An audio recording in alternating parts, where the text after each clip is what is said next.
Біздің келесі сабағымыз алғашқы функция және анықталмаған интеграл деген тақырып бойынша өтіледі.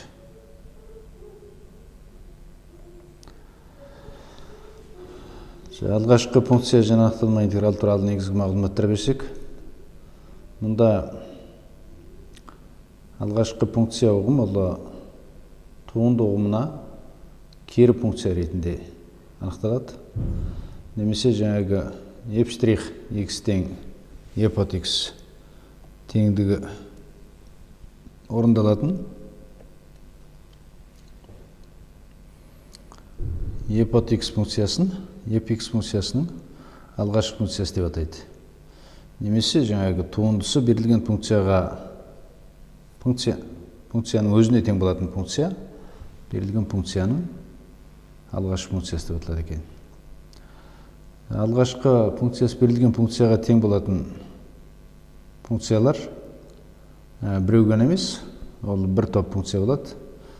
Егер e под x функциясының алғашқы функциясы fx-ке тең болатын болса, онда fx плюс c түрінде кез келген функцияның туындысы f от x-ке тең болатын түсінікті. Оны жерге көрсете кетейік. Бізде берілді f' x тең e под x. Онда жаңағы f от x плюс c, мұндағы c тұрақты сан болған жағдайда мына функцияның туындысы қосындының туындысы туындылардың қосындысына тең болуға тиісті болғандықтан плюс c штрих. Тұрақты сан туындысы 0 болады, сондықтан бұл f штрих x болатын көрініп тұр. Немесе жаңағы e под x функциясының алғашқы функциясы үлкен e под x функциясы болса, онда e под x плюс c түрінде кез келген функция, мұндағы c тұрақты сан. c констант. c тұрақты сан болған жағдайда e под x плюс c түрінде кез келген функция кіші e под x функциясының алғашқы функциясы болады. Онда осы e под x плюс c түріндегі алғашқы функциялар тауын беретін функцияның біз fx функциясының анықталмаған интеграл деп атаймыз. Оны мына белгі бойынша жазамыз. Интеграл e под x dx деп оқиды. Интеграл e под x dx. Мұндағы кез келген тұрақты шама. Мысалы біз мысал келтіре кетейік. Мысалы біз x куб плюс x квадрат плюс c деген функцияны алып көрейік. Бұл функцияның туындысын алайық. Туындысын алсақ тең туындының анықтамасы бойынша дәреженің туындысы ол x куб туындысы 3x квадрат болады. 2x-дің туындысы плюс 2x болады. c-нің туындысы 0 екен түсінікті. Бұл теңдіктен біз қандай қорытынды жасаймыз дегенде 3x квадрат плюс 2x функцияның алғашқы функциясы x куб плюс 2x плюс c болады. Немесе бұдан біз интеграл 3x квадрат плюс 2x dx дегеніміз тең x куб плюс x квадрат плюс c болатынына көшеге саламыз. Интеграл алу ережелері. Мұнда біріншіде жаңағы интегралысындағы тұрақты коэффициентті интегралдың сыртына шығаруға болады. Мұнда dx жазылу керек болатын. Интеграл dx формуласы орындалады. Екіншіде қосындының интегралы интегралдардың қосындысына тең болады. Бұл жоғарыда айтып кеттік, біз интеграл мен туынды екеуі бір-біріне кері функция ретінде анықталады деп. Бұл жаңа туындының қасиеттерінен тура шығып болады. Бұны дәлелдеу үшін біз екі жағынан туынды аралассақ, жаңағы тура теңдік шығатыны айқын болады. Интегралдың сыртынан біз туынды алатын болсақ, онда екеуі кері функция болғандықтан интеграл астындағы өрнектер өзі шығып отырады деген сөз. Үшіншіде жаңағы күрделі функцияның интегралы есептелуге арналған формула бұл. Бұл формуланың себебін түсіндіре кетейік. Біз бұл жерде жаңағы g' x dx дегенді біз былай жазыламыз. d j x түрінде жазыламыз.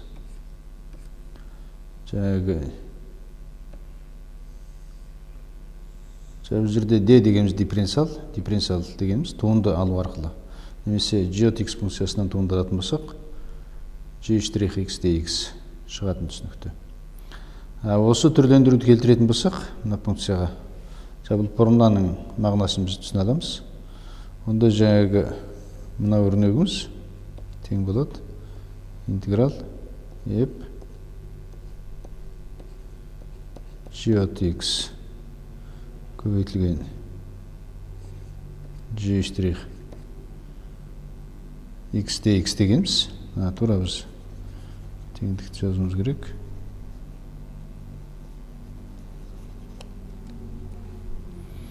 Онда бұл d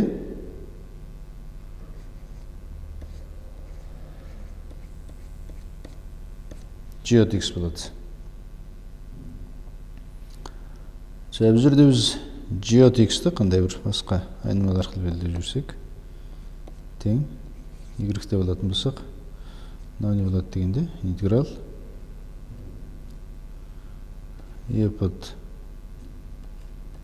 y-тен d y арқылы алынған интеграл деген сөз. Бұл дегеніміз e под y плюс c болатын түсінікті. Қайттан y-тің орнына g' x қоятын болсақ, біздің жоғары теңдігіміз дәлелденеді. F g' x плюс c болатын дәлелдей аламыз. Енді мұнда интеграл, анықталмаған интегралдар кестесі берілген. Бұл кестелерді біз туындының көмегімен дәлелдей аламыз. Интеграл дегеніміз туындының кері амалы дедік. Біз x-тің n дәрежесінің интегралы x-тің n плюс 1 бөлінген n плюс 1 плюс c. Мұндағы n минус 1-ге тең болуға болмайды деген жағдайда формуланы керектін аламыз. Бұл формуланы дәлелдеу үшін біз оң жағындағы өрнектің туындысы x-тің n дәрежесіне, мына өрнектің туындысы x-тің n дәрежесіне тең болатын дәлелдей алсақ, онда бұл формула ақиқат екеніне көз жеткізе аламыз. Бұны дәлелдеп көрейік. X-тің n плюс 1 дәрежесі n плюс 1-дің плюс c-ның туындысын алайық. Туындысын аламыз тең. Бұл жерде қосындының туындысы, қосылғыштардың әрқайсының туындысына тең. Бұл жердегі n плюс 1 дегеніміз тұрақты коэффициент. Сондықтан біз x-тің n плюс 1 дәрежесінің туындысын алсақ, бұл тұрақты коэффициентті алдына 1 бөлінген n плюс 1 түрінде жаза саламыз. Көбейтілген x-тің n плюс 1 дәрежесінің туындысы, ол n плюс 1 дәреженің туындысының формуласы бойынша x-тің n плюс 1 минус 1 немесе n дәреже болатын түсінікті. Ал c-ның туындысы, тұрақты санның туындысы ол 0. Бұл жерде n плюс 1 мен n плюс 1 қысқарады, немесе ол x-тің n дәрежесіне тең болатыны көрініп жатыр.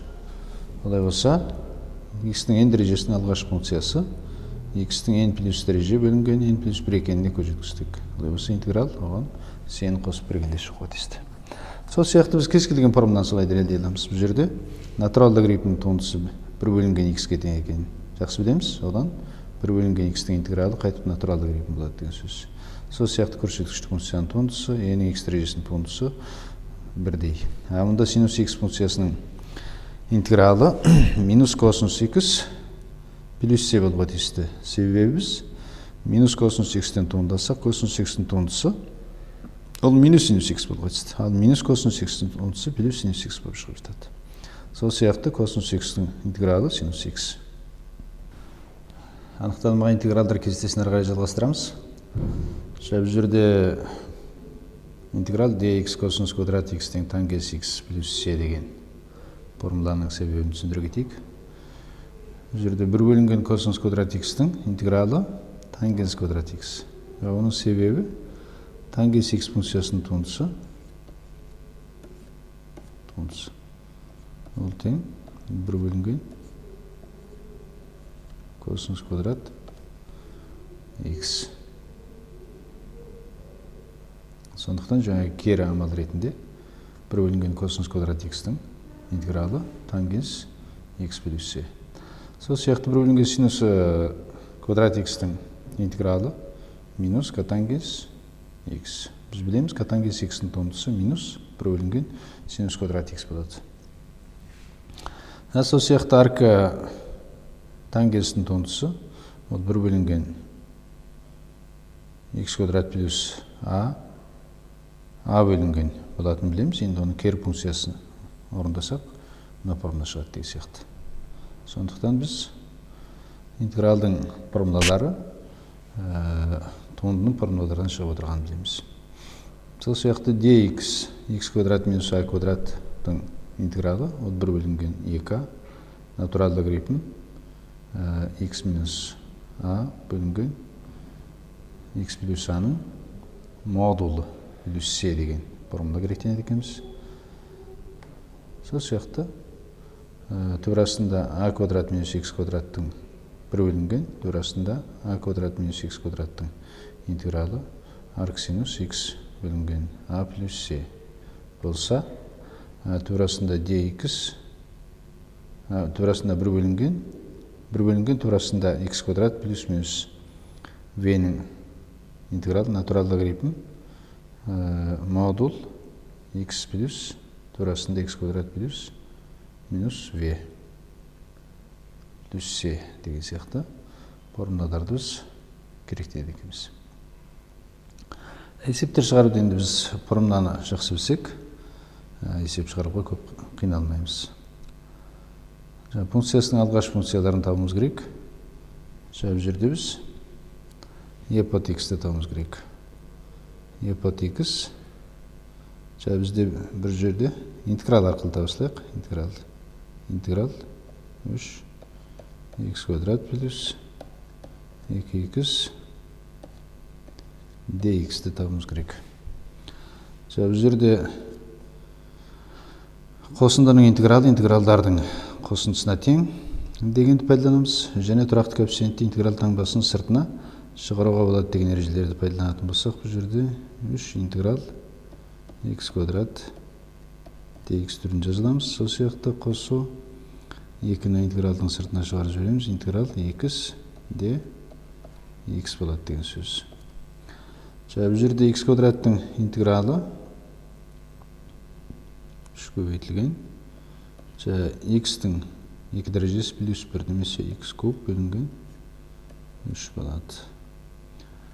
Плюс 2 көбейтілген x-тің интегралы дегеніміз тағы да дәрежесін 1-мен арттырамыз да 2 болады. Қайтып сол 1-мен арттырған дәреже көрсеткішке бөліп беруге тиістіміз. Немесе x квадрат бөлінген 2 болады дегеніміз. Да, плюс қосымша тең.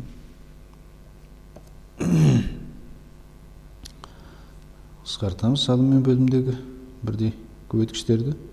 Сонда x куб плюс x квадрат плюс c түрінде. Немесе жаңағы 3x квадрат плюс 2x-тің алғашқы функциясы x куб плюс x квадрат болатынына көз жеткізіп жатырмыз. Оны қайта дәлелдеуге болады туындалу арқылы. X кубтан туындалатын болсақ, ол x квадрат болады. X квадраттан туындалатын болсақ, 2x болады деген сөз. бір-біріне осындай байланысты болады. Өзі мына функцияны тағы да интеграл арқылы жазып алайық. X плюс 1 бөлінген X dx тең қосындының интегралы X dx плюс интеграл 1 бөлінген X dx болып келеді. X-тің интегралы жоғарыда да айтып кеттік біз, x квадрат бөлінген 2-ге тең болады деп. X квадрат бөлінген 2-ге тең болады. Қосылған 1 бөлінген x-тің интегралы ол жоғарыдағы формула бойынша натурал логарифм модуль x плюс c түрінде болады екен. Тағы да қосындының интегралы интеграл косинус x плюс n x дәрежесі dx деп алайық. Жаңағы косинус x-тің интегралы ол синус x болатын түсінікті. Өйткені синус x-тің туындысы косинус x. Ex дегеніміз туындысы өзіне тең. Сондықтан оның интегралы да өзіне тең. Плюс x плюс c түрінде болады.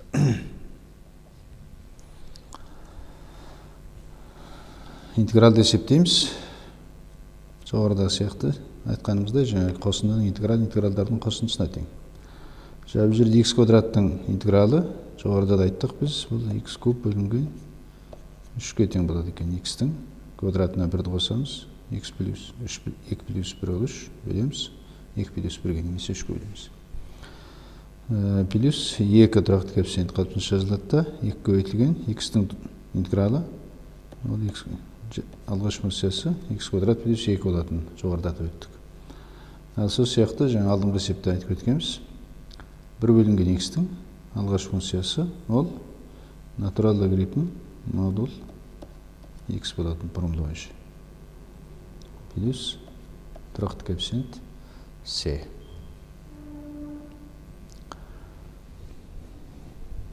Мына функцияны интегралды орындау үшін біз интеграл бұны тең-бе-тең түрлендіріп, мынадай түр келтіріп алайық.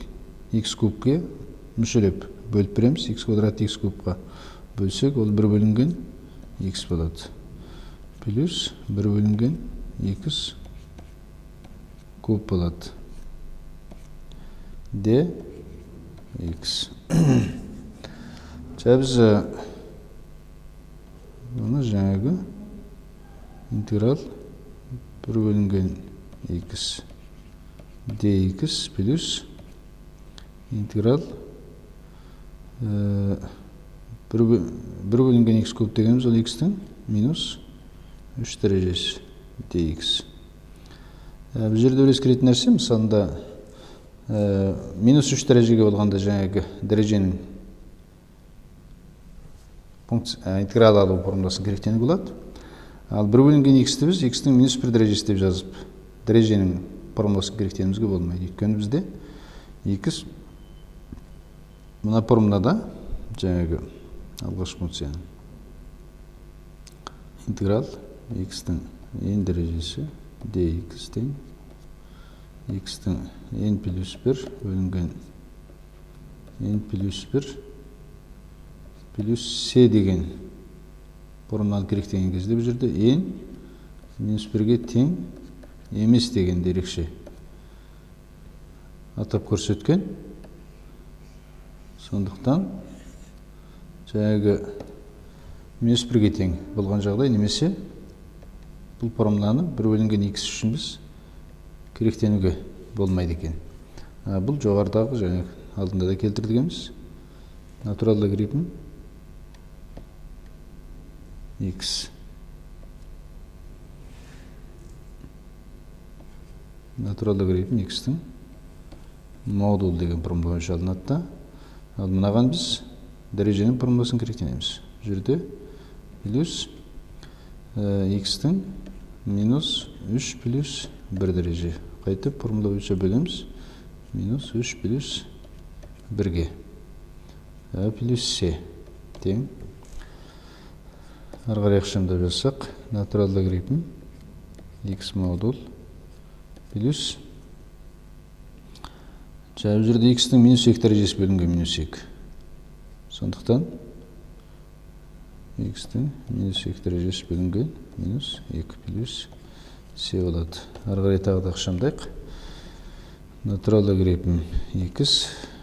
Минус 1 бөлінген минус 2 дегенде минус 0,5 деп жазсам болады. X-тің минус 2 дәрежесі дегеніміз ол 1 бөлінген x квадрат плюс c. Тағы да сәл ықшамдап біз оны.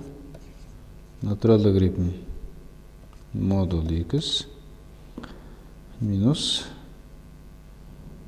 1 бөлінген 2x квадрат плюс c түрінде жазуымызға болады. Үшінші есеп анықталмаған интегралды табуға арналған есеп. Бұл жерде e-нің x дәрежесінің интегралы, ол жаңағы e-нің x дәрежесі не тең болғандықтан бұл жерде e-нің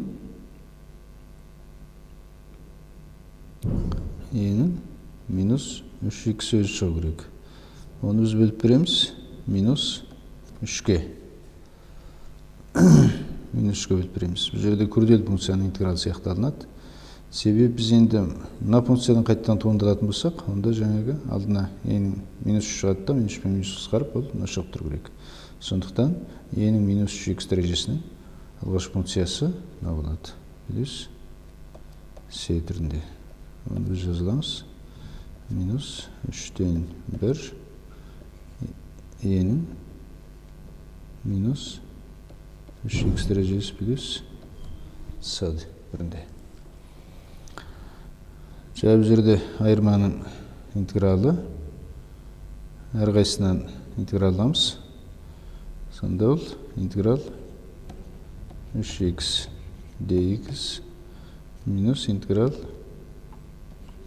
синус 4x dx түрінде болады. Тең. Үш тұрақты коэффициент алдына кетеді. X-тің туындысы x квадрат бөлінген 2 болады.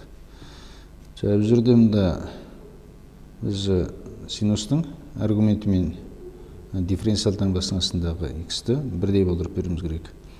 Ол үшін бұл жерге 4-ті көбейтіп беруіміз керек алдына. Сондықтан біз алдына тағы да 4-ті бөліп беруіміз керек. Сондықтан бұл жерде 4-тен 1 интеграл синус 4x d 4x. Енді бұл жерде дифференциал астындағы аргументпен синустың аргументі бірдей болғандықтан интеграл синус x dx-тің формуласын керектенімізге болады. Сонда бізде 3x квадрат бөлінген 2 минус синустың интегралы ол минус косинус x. Сондықтан минус плюс болып кетеді бұл таңда. 4-тен 1 косинус 4x плюс c түрінде болады екен. Мұндағы ескеретін нәрсеміз жаңағы мына жерде 4-пен көбейтіп дифференциалдың астына 4x болдырдық та алдына 4-ті бөліп бердік. Тең бетінен түрлендірдік. Дифференциалдың астындағы аргументтің пен синустың аргументі бірдей болған жағдайда формула керектенуге болады дегенді ескеру керек. Төртінші есеп. Бұл жерде бізге интеграл беріліп отыр.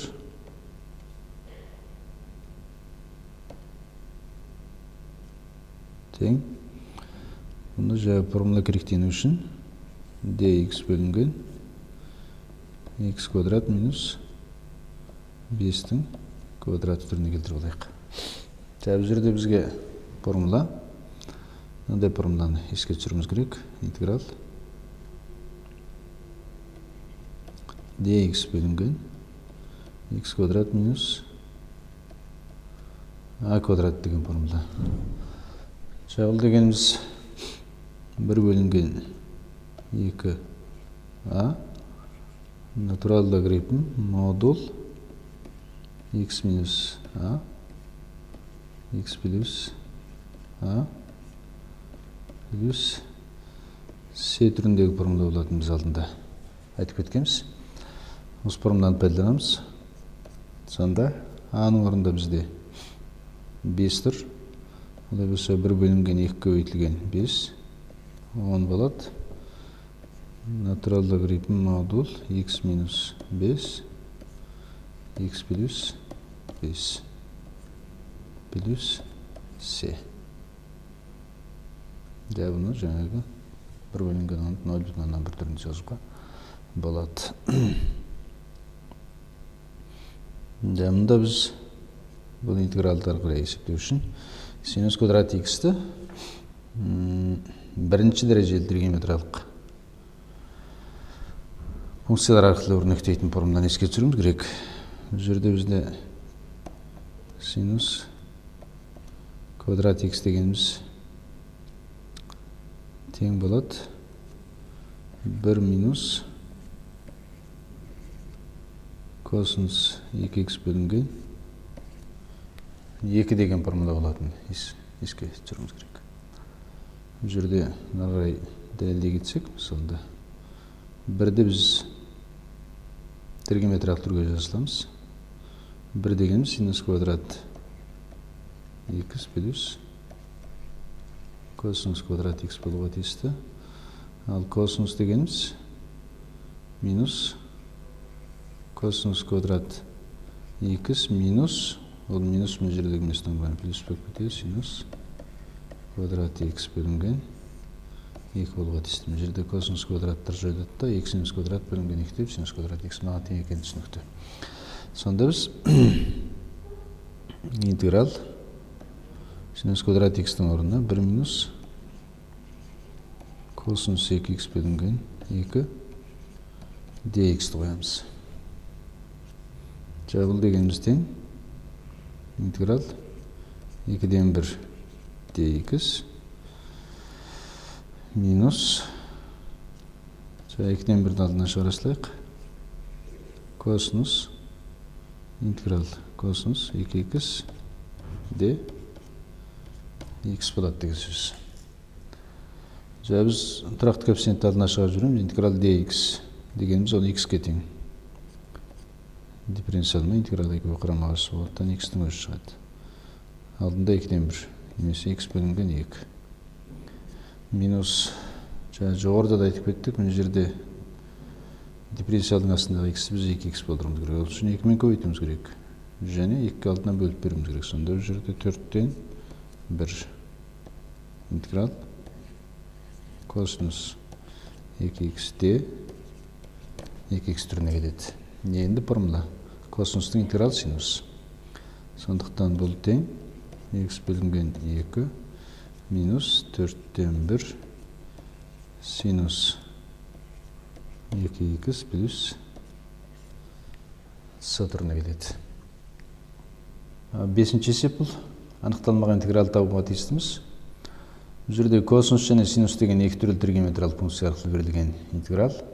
Сондықтан біз синусты косинусқа келтіріп алайық. Бұл жерде біз пайдаланамыз. Синус квадрат x дегеніміз тең 1 минус косинус квадрат x. 1 минус косинус квадрат x деген формуладан пайдаланайық.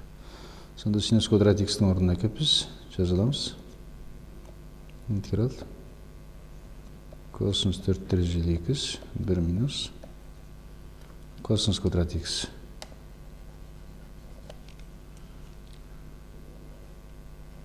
Косинус квадрат x. Синус x-тің синус x қалды. Синус x де x. Тең ары қарай синус x-ті дифференциалдың астына кіргізіп жіберейік. Онда минус косинус x болуы істейді. Минус косинус x-тің туындысы қайтадан синус x өзі шығу керек. Минус таңбалымыз алдына шығарып жіберейік. Минус таңбаны алдына шығарайық та интеграл. Жақшаны ашып көбейтіп жазайық. Косинус 4 дәрежелі 2 минус косинус 6 дәрежелі 2 де косинус x түрінде жазамыз. Сондықтан бұл тең интеграл минус таңбалы. Косинус 4 дәрежелі x де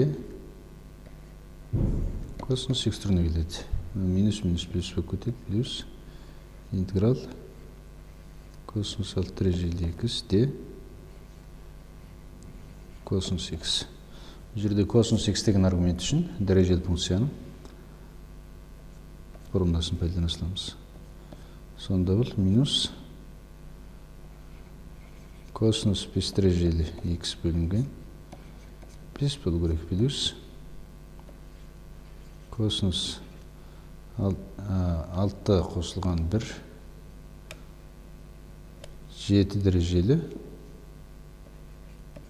x бөлінген 7 плюс с түріне келеді.